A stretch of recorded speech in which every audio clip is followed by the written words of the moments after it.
Hi, I'm Karen Darke, and here is the third episode of my Mind and Soul Supporting series, which I hope you'll find useful for navigating life and for transcending challenging times.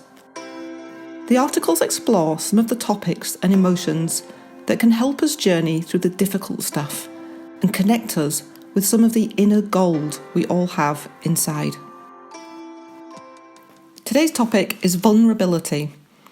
In the last episode, we looked at how you can change your beliefs to help you. That's all well and good, but if you're a regular human like me, then no matter how much you pay attention to your stories, language, and words, there are times when you just get into a dip that feels hard to shake.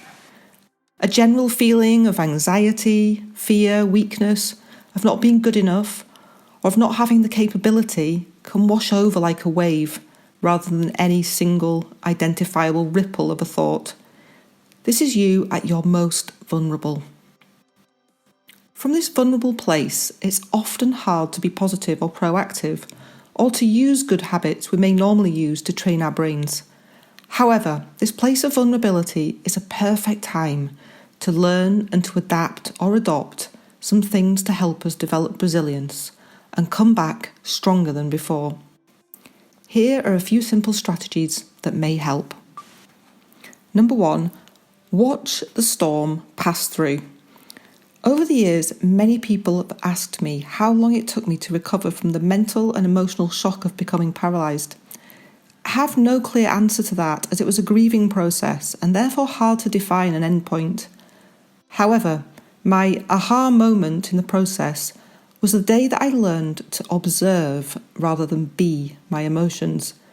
Instead of getting all wrapped up in the drama of what I was feeling, or replaying stories or ideas about why, I started to just notice the feelings and emotions I was experiencing, like watching the spectacle of a storm from a warm, dry place. I observed the bad weather roll in and out, knowing that it would pass and the sun would soon return. Whenever I have a hard time now, I remind myself just to watch the storm and know that it will pass. Amongst the clouds and in the vortex of negative emotions, we can choose not to wallow and fall into helplessness, but instead to accept where we are and give ourselves some time and patience to positively affect change. Number 2, seek other ways to induce a change. Instead of feeling victim, I seek ways to change. But how? Earlier in the series, I mentioned noticing your stories, thoughts, and words so that you can change them to more positive versions. Doing this changes the chemicals and hormones released into our body, thus improving our feelings and emotions. However, there are some practical, physical things we can do to help shift our state and take us from vulnerability quicker than we might otherwise. These are an accumulation of my own experiences and ideas of Paul Chek, a leader in personal success mastery, and of Dr. Chatterjee's 4 pillars of well-being. The first is Dr. Quiet. Perhaps you've overdone things in some way, or your body is in a state of stress. Managing our energy is important so that our body can repair. If this is the case, seek to say no to things, take time out, and create ways to get more relaxation and self-time. The second is Dr. Diet. You may have been eating badly, not enough, or too much. Food and drink dramatically affect our energy levels and biochemical reality, which in turn affects how we feel. This can tip us to a more vulnerable place, but no matter what, a healthy, wholesome, moderate diet in quantities that are right for you, along with drinking plenty of water, can help make us feel a whole lot better, faster. The third doctor is Dr. Movement. Do something different with your body. If you feel lethargic or heavy for no good reason, like you haven't excessively exercised or had any other form of significant stress in the last short while, then movement can really help get nutrients around the body, enhance life force, and shift your state. Take some kind of exercise that works for you. Walking, running, cycling, some breathing exercises. Try the Wim Hof method, yoga, or some other kind of breathing. Lift a few weights, do some stretching, put on some music and dance. It's surprising how fast the shift in energy can make you feel better. The fourth is Dr. Happiness. On a deeper level, maybe it's time to check in with whether there are any facets of life that feel like a burden or don't fit with your core values. If core aspects of our life misfit with what makes us truly happy or what's really important to us, then we're likely to be experiencing fight or flight stress symptoms. It could be time to change something. The fifth doctor is Doctor Connection. Feeling part of community and supporting each other through the highs and lows of life is a vital thread. Always when things have been toughest for me, the support of other amazing humans has enabled me to see light again. Even if you like your own space and peace, few of us really thrive without giving and receiving love in at least some of its many forms. And the last doctor that I think is really important is Doctor Meaning. If we start each day without meaning and purpose, it can be hard to find motivation to get out of bed. Having purpose, goals, and contributing to other people or society are the essence of our life force. I always try to seek meaning, no matter how small or insignificant things may sometimes feel. Meaning and purpose is the fire that fuels our life. Remember the power of vulnerability. Whilst it's never nice to fall from feeling invincible to feeling weak and bleak, our greatest learning and gifts often emerge from this state of vulnerability. I was recently talking to a group of young scouts who had biked and kayaked 79 miles through the Great Glen of Scotland from Fort William to Inverness. I asked two of the teenage girls what was the worst bit, and they immediately replied, "The giant hill. It was so steep we couldn't ride up it. And we were so tired we thought we were never going to make it. It was horrible." Then when I asked them what the best part was, they looked at each other, paused for a moment, then burst out laughing. "The hill," they said. "It was the best part too. We didn't think we could do it, but then we discovered we could. We were stronger than we thought." That little story sums it up. Through this tough stuff, we learn about the grit, the potential, and the strengths that we have inside us.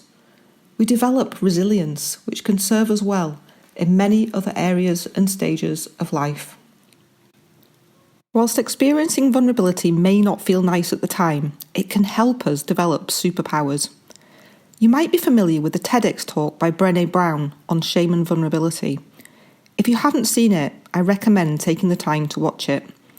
She sums it up well when she says, "I have a vulnerability issue, and I know that vulnerability is kind of the core of shame and fear and our struggle for worthiness.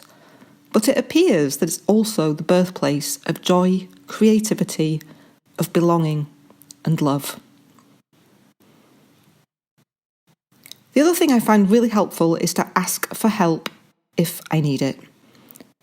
I felt burnt out following my drive to win gold in the 2016 Rio Paralympic Games, and my shoulder was so injured I was struggling with daily tasks. I could barely move around in my wheelchair. Despite these challenges, the friends with whom I'd planned a trip to cycle through the wilderness of Patagonia were still keen that we go together. I was grateful for their encouragement, but I felt very wary to put myself into a challenging situation with the condition of my shoulder. I had a date booked for shoulder surgery and was on the brink of cancelling my part in the adventure to South America. However, I have a belief in the healing power of nature and somehow felt I should give my best effort to make the trip, remembering my favourite motto, "If we haven't failed, we haven't tried hard enough." We were a diverse team of friends, Steve in the process of losing his eyesight, Jacko with a carbon prosthetic having lost an arm in Afghanistan, and Caroline with no previous experience of cycle touring. The guys were towing bike trailers full of kit and my wheelchair. I tried hard to find a handbike suitable for the off-road terrain as well as asphalt, but the solution was poor and my front wheels span on the gravel any time the gradient was more than just a few percent. Whilst I pedalled as hard as I could, my friends did a relay push up every gravel hill the length of Patagonia, an astounding feat. There were so few accessible places to camp that to find grass or a flat area, they often had to post me through the slats in wooden gates. I felt like the weakest link, but it led to teamwork in the extreme and brought out the best in us. Strength, determination, a solution focus, creativity, resilience, and an absolute never give up attitude. We embraced our vulnerabilities together and somehow managed to complete our month-long wilderness journey. I could never have done it without them, and it felt like the demanding environment had brought out our superpowers. At the end, my shoulder was healed and I cancelled the surgery. We can aspire to be strong and self-reliant enough to weather the storm on our own, but part of being vulnerable is having the courage to tell someone how we feel, or to ask a friend or stranger for help or support. Having a support network is vital, and it really helps you navigate vulnerabilities and be your best. So value your vulnerability. You have a choice to let your vulnerability take you down or to seek solutions to overcome it and get back in the saddle of life. Just like there is a blue sky above every blanket of cloud, there is learning and light to be found on the other side of the dark days of life. Rather than becoming immersed in your negative emotions and projecting them into the future, I recommend noticing and acknowledging how you feel and then adopting a mindset of finding the learning and the gifts in your vulnerability. Use the experience to help you discover your points of strength, your superpowers, and to emerge on the other side stronger than before. Thank you so much for listening to or reading this article. And over the coming weeks, I'll share one a week, each with a theme that I hope will be useful for you. Each theme has been a gift that I have learned from the Quest 79 journeys. So if you stay tuned, I'll be taking you on a kind of virtual travel experience, exploring both outside and inside. Next week, the topic is freedom, something I learned about during what I call the Expressway. That's the Quest 79 cycle ride along the Pacific Coastal Trail from Canada to Mexico.